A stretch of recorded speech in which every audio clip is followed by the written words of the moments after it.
Bonjour à tous et bienvenue sur le plateau du Media Lab de l'Université catholique de Lille pour ce nouvel épisode d'Information. Aujourd'hui, nous recevons Bruno Laine.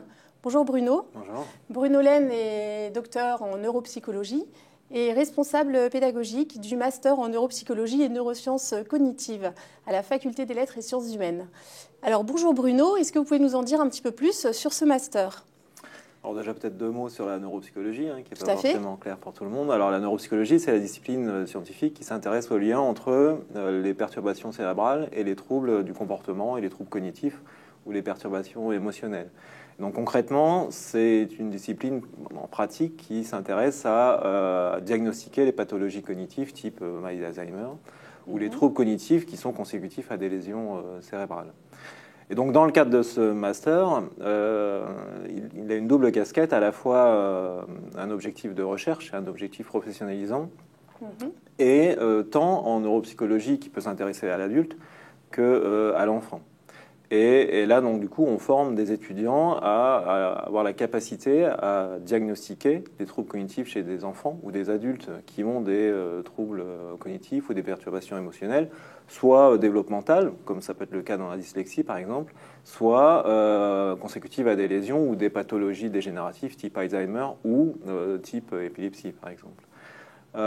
Il vise aussi à former des étudiants qui seraient capables de prendre en charge, d'accompagner ces patients, accompagner dans l'accompagnement psychologique, c'est-à-dire c'est pas rien d'avoir une pathologie neurologique, ça touche un organe spécifique, et donc du coup l'idée c'est d'avoir les compétences de prendre en charge l'anxiété par exemple consécutive à ces pathologies neurologiques, et aussi prendre en charge en termes de rééducation des troubles cognitifs ou émotionnels de ces patients.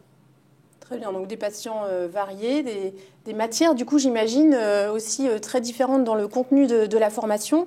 En Master 1, en Master 2, on aborde quel type de matière dans ce Master ? Alors, comme il y a deux grands objectifs, à la fois la formation professionnalisante et recherche, donc il y a deux grands courants dans les différents lieux que l'étudiant va devoir valider, et aussi des formations spécifiques sur la neuropsychologie de l'enfant et de l'adulte. Par exemple, en neuropsychologie de l'enfant, on va avoir des formations sur des cours sur tout ce qui est les pathologies neurodéveloppementales type dyslexie, dysphasie, les problématiques du trouble du spectre autistique aussi, les pathologies du cadre pédopsychiatrique.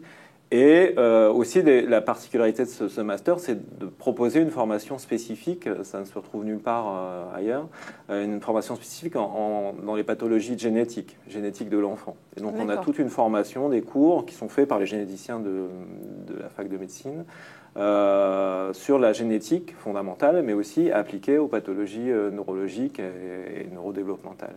Ça, c'est pour l'enfant. Après, il y a toute une formation adulte où il va y avoir des cours sur les pathologies neurodégénératives type maladie d'Alzheimer, syndrome parkinsonien, ou démence vasculaire, en tout cas tout ce qui est démentiel, et puis des pathologies plutôt séquelaires consécutives à des accidents vasculaires, dans le cas de l'épilepsie, par exemple. Il y a aussi des troubles spécifiques sur les pathologies liées au sommeil et aux conséquences de ces pathologies sur le fonctionnement cognitif et émotionnel.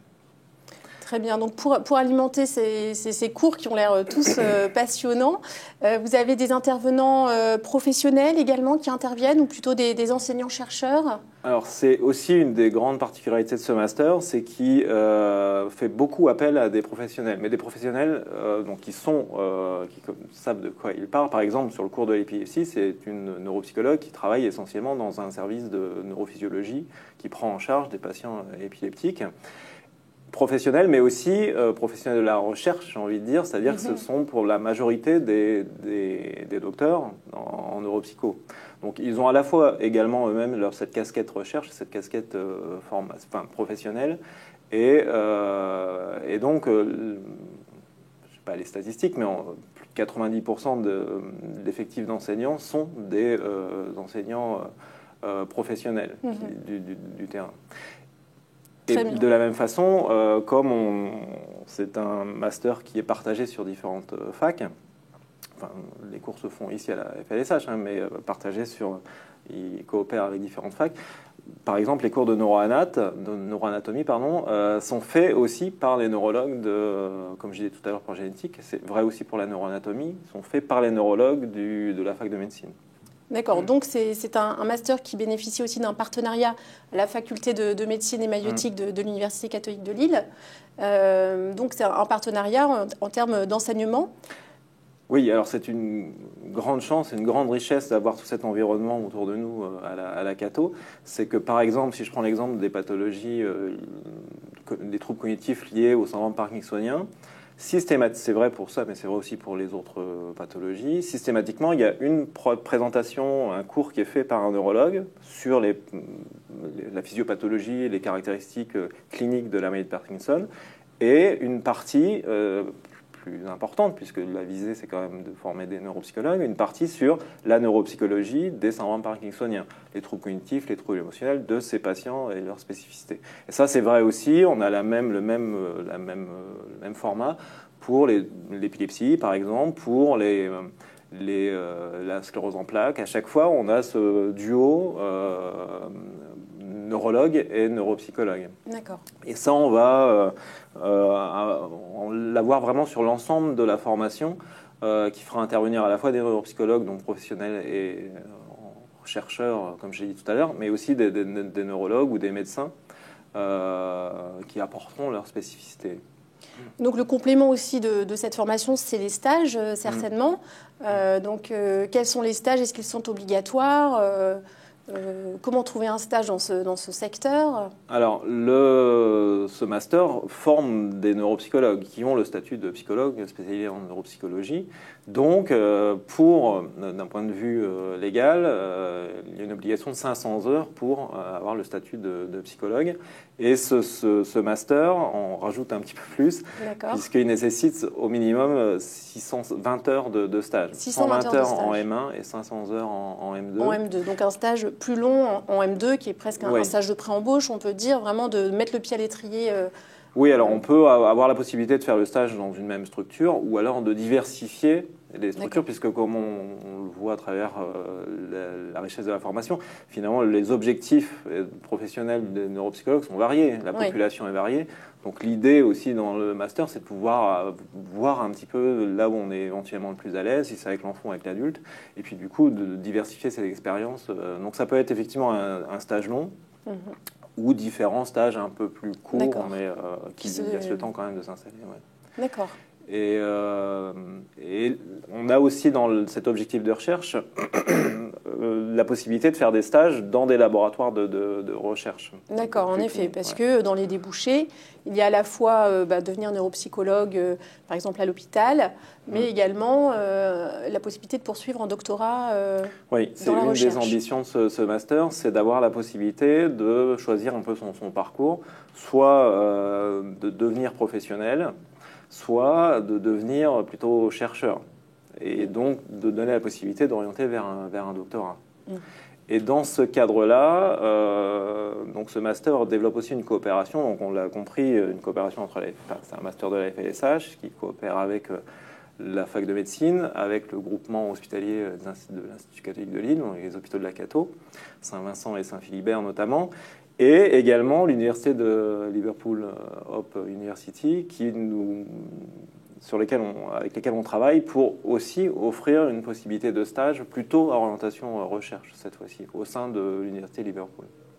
Très bien, donc des apports multiples aussi. Alors, on doit aussi suivre des cours en anglais, j'imagine, dans le cadre de ce partenariat stratégique avec Liverpool Hope University. Alors, dans le cadre de ce partenariat, oui, il y a effectivement un niveau d'anglais qui est exigé, mais pas que, parce qu'en fait, il faut savoir que 99% de la littérature en neuropsychologie est anglo-saxonne. Donc du coup, si on veut savoir rentrer dans la littérature, il faut quand même avoir un bon niveau d'anglais. Mais il n'y a pas de niveau d'anglais exigé à l'entrée. Par contre, il y a une formation spécifique qui va être proposée, par exemple, ce qui a été beaucoup apprécié par les étudiants de cette première promo. Il y a toute une semaine, les étudiants démarrent avant les autres, et à part une semaine intensive d'anglais d'anglais spécifique, c'est pas de la grammaire. Oui, l'anglais, c'est vraiment de l'anglais appliqué aux neurosciences. Tout à fait, un vocabulaire donc scientifique et spécifique. Très bien. Et donc, alors, pour entrer dans ce master qui a de nombreux atouts, on l'a vu, il faut faire une licence de psychologie?